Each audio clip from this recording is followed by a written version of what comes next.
Syrian rebels have taken over the country, with President al-Assad fleeing reportedly from the country. His whereabouts remain unknown.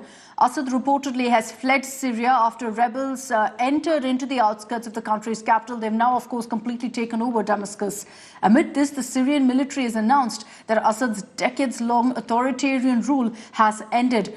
Rebels have taken control of the Hamas military base and Syria's broadcast station as well. Islamist leader al-Jolani, who is leading this rebellion movement, has now taken control of Syria. Moments after Assad's ouster, civilians were seen storming into the presidential palace and looting Assad's personal belongings. Syrian rebels claim they've captured 4 more cities in the last 24 hours, including one of the largest cities of Syria, Homs. US President-elect Donald Trump, reacting to what's happening, has distanced America from what's happening in Syria, saying it's not America's fight. But remember that the current President, Joe Biden, in the statement issued by White House, has said they're monitoring the situation closely. My dear brothers, we are living the final moments of liberating Homs by God's will. This is a historic moment that will distinguish between right and wrong. We call on our brothers, the Mujahideen, as we have called on them before, to be kind to people. For those who lay down their weapons should be made safe.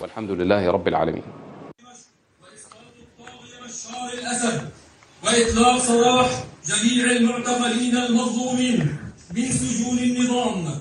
إن رفع عمليات في دمشق تهيب بالإخوة المجاهدين والمواطنين والحفاظ على جميع ممتلكات الدولة السورية الحرة. عاشت سوريا حرة أبية لكل السوريين بجميع أطيافهم. And my colleague Ashutosh Mishra spoke with Hadi Ellis, the Turkish Middle East expert, on the ongoing conflict in Syria. How do you see this development in Syria? And as we've seen, the Hezbollah sending their fighters to fight on behalf of the Assad forces, subsequently withdrawal of the Russian naval troops from the bases, Iranian guards are leaving back. Where do you see the future of Syria? And as far as current developments concerned, Hadi?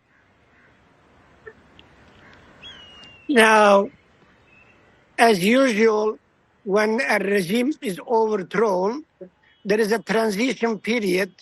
Maybe for a couple of days, up to a month, there should be some power struggles going on.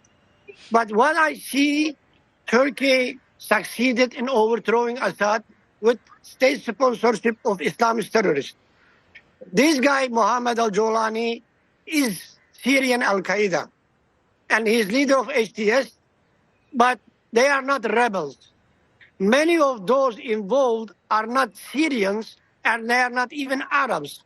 There are Central Asian Turkics, Uzbeks, Tajiks, and many other nationalities, Chechens, and even Turkish citizens are there. So to call them rebels is wrong. And they are not the opposition because they are not people of the land.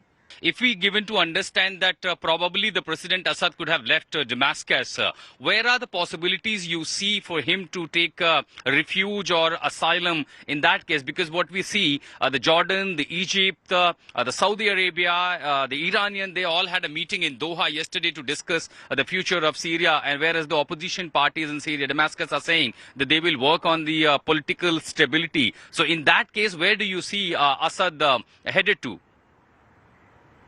He cannot go to Russia. He cannot go to Iran. Those two are not safe by international community. And also Iran is not safe because Mossad assassinated Hamas leader Ismail Haniyeh. He will go to United Arab Emirates, Bahrain, Saudi Arabia. I really don't think so because they are not very friendly with Syria. And Hafiz Assad being non-Sunni and Alawite, he might be in trouble in Saudi Arabia. And Saudi Arabia is very good with USA. They might hand him over to USA after several months negotiation between USA and Saudi. So I believe he's in the United Arab Emirates. That's the safest place he can go.